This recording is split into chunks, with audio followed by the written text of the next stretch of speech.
Hey y'all, Bailey Alford here, and welcome back to The Secret Life of a Baseball Wife. Now, before I get started, I want to acknowledge two things. One, I know I'm supposed to be doing, y'all are probably looking for my survival guide to spring training. That's not gonna happen. I don't know why I planned on doing that when I know that planning as a baseball wife is almost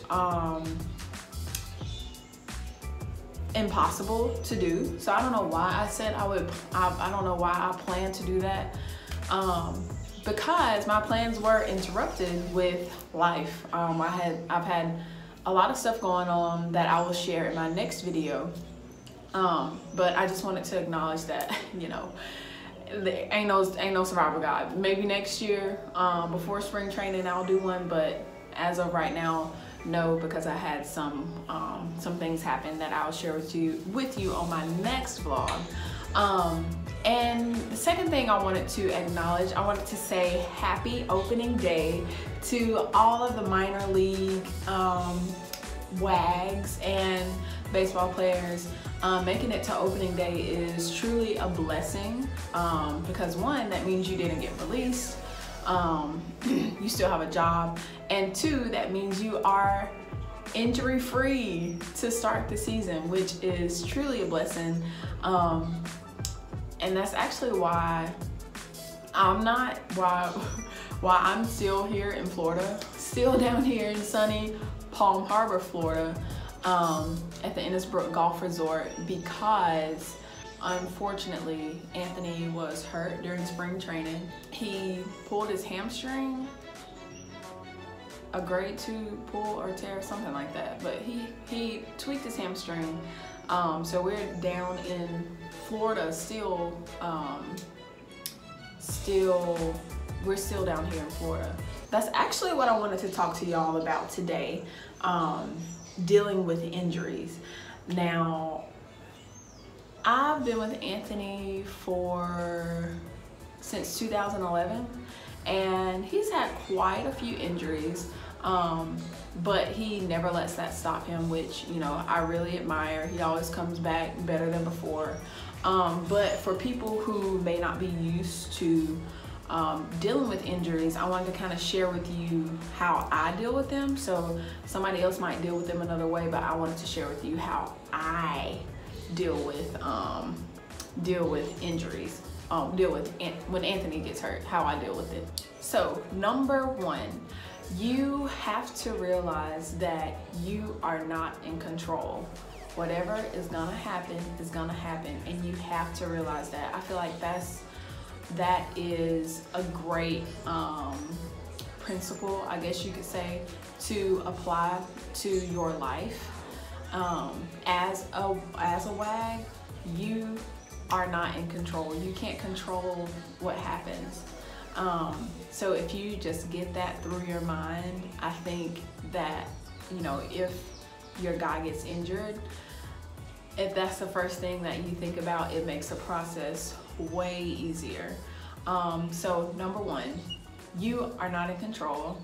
For me, God is in control. I put everything in his hands. And that's kind of what keeps me sane, just knowing that he already knows the plans that he has for me and Anthony. And so I just put all of my trust in him. If Anthony gets hurt, you know, I just believe that it was, I don't want to say meant to be, but I mean, there's nothing I can do about it. And that's the first thing I remind myself. I am not in control. God is in control.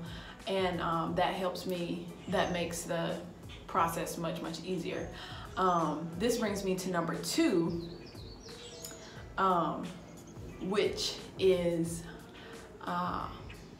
brings me to number two, which is after the injury happens, understand that you're not in control, and two, you have to watch your mouth. I don't know, I'm a believer, a follower of Christ, and I understand that life and death is in the power of the tongue. This thing right here, it can either tear down or build up your man. I know when Anthony gets hurt, I think he's not,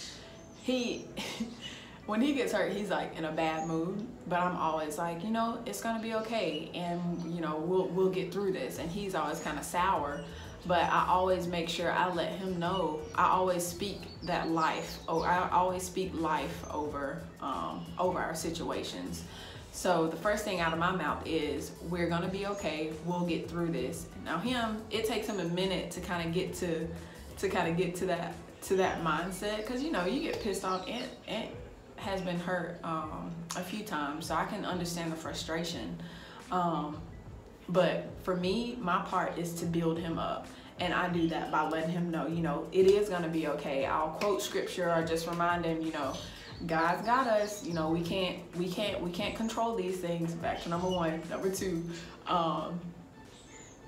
we can't control these things, and just let him know. I'll pray over him. You know, pray. I think it's Psalms 91. He that dwelleth in the secret place of the Most High shall abide under the shadow of the Almighty. I will say something. He is my refuge and my fortress, my God, in him will I trust. So I make sure that I pray over him and speak life over him, even, you know, while he's out in the field. But we ain't talking about the field right now. We're talking about injuries. So when he's injured, I make sure I stay positive. Don't, you know, let him hear you being mad at him or upset with him because he got hurt. No, don't talk down on him. Oh, you always getting hurt. Like, don't do that, because that'll make him feel even worse and may make the recovery process even longer. You would be surprised how powerful your tongue is. So just watch that and make sure you are encouraging your man and lifting him up. And I like to pray for my husband. I don't know about everybody else, but that's what I like to do. This brings me to my final point. So one, understand that you cannot control these things. Number two, life and death is in the power of the tongue. So make sure you are being positive and uplifting, and not doubtful and discouraging your God with your words. And number three, make sure you find the good in your situation. A few years ago, 2 years ago actually, 2 years coming up, the 2016 season was just an extremely hard season for us. We were going through in every aspect of our lives. You know, our marriage was strong, but it seemed like everything else around us was crumbling, including you know, Anthony's performance on the field, which was plagued. His season was plagued with injuries. So I know he hurt his knee. The very first game he hurt his knee, and I wasn't there because I was finishing school. And so he came back from the knee injury, and then about a month later, there was a play in the outfield, I guess, and he was running and collided with the shortstop, which caused a concussion, which caused him to have a concussion.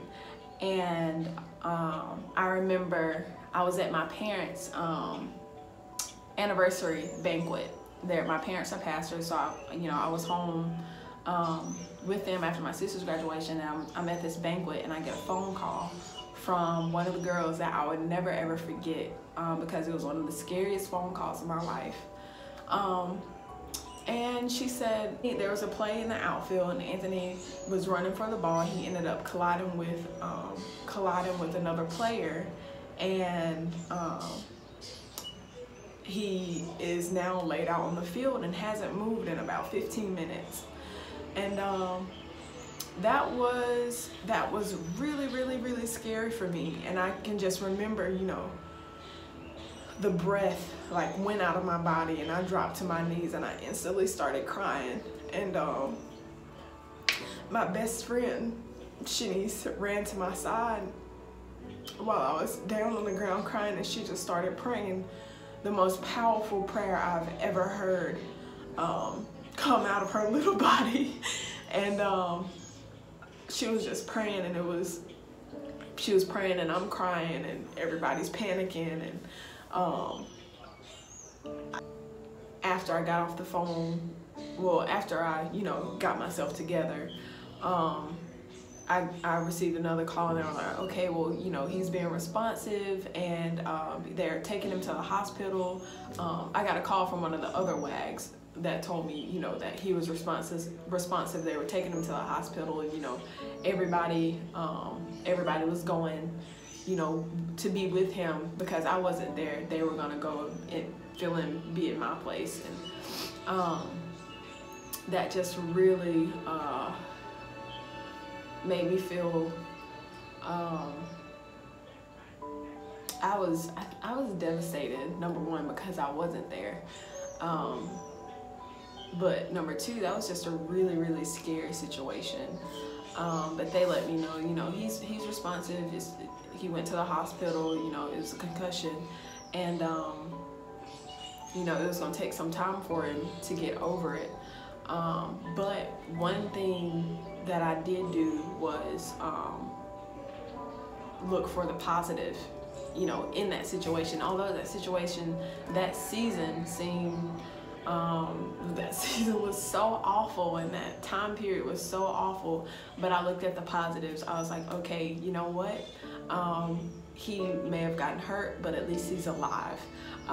He may, be out for, however long, but at least he still has a job. And even the next year, when he got called up to the bigs, so this was 2016 season. 2017, he got called up, made his major league debut, and a few games later ended up breaking a bone in his hand, breaking his hamate bone, and ended up having to have surgery.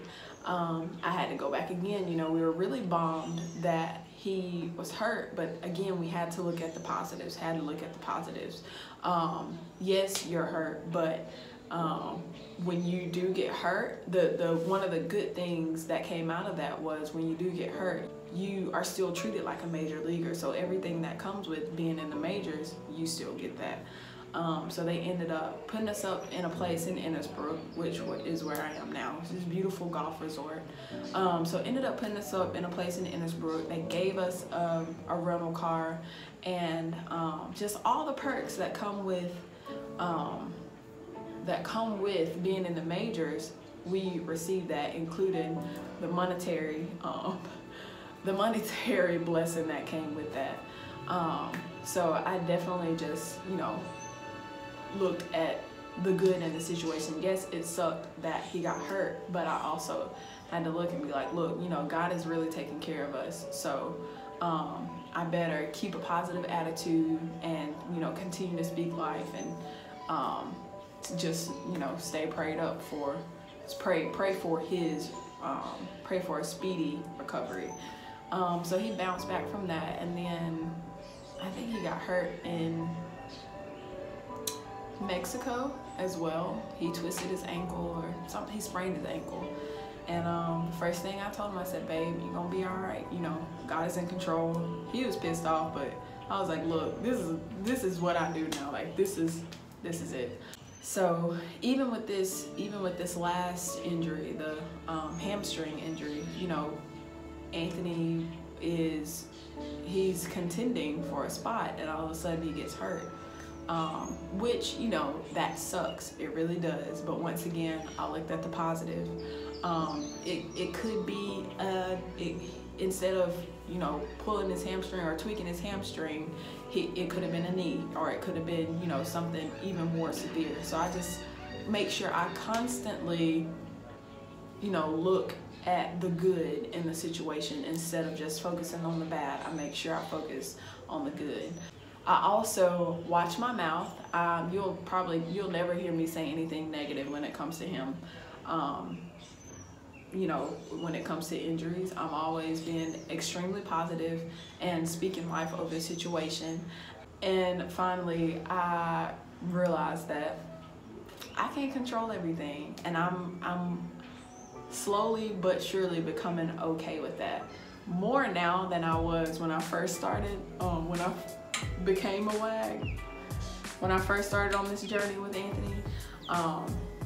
But now I'm really understanding that you absolutely cannot control everything. So the only thing you can control is your reaction to the situation. So I hope you enjoyed this. I hope it helped somebody. If your man is hurt, it's okay. Keep the faith. He'll get better and he'll come back better than ever.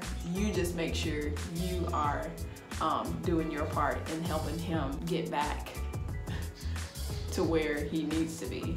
So I'm Bailey Alford. This is The Secret Life of a Baseball Wife. If you have any questions or want to comment, you can do so below. Make sure you follow me on Instagram at Bailey, B-A-I-L-E-Y .L-C-E-L-S-I-E. I'll see y'all next time. Oh, y'all, this is my new iPhone X. I love it. I think I'm gonna start recording on here rather than my camera. Bye, y'all.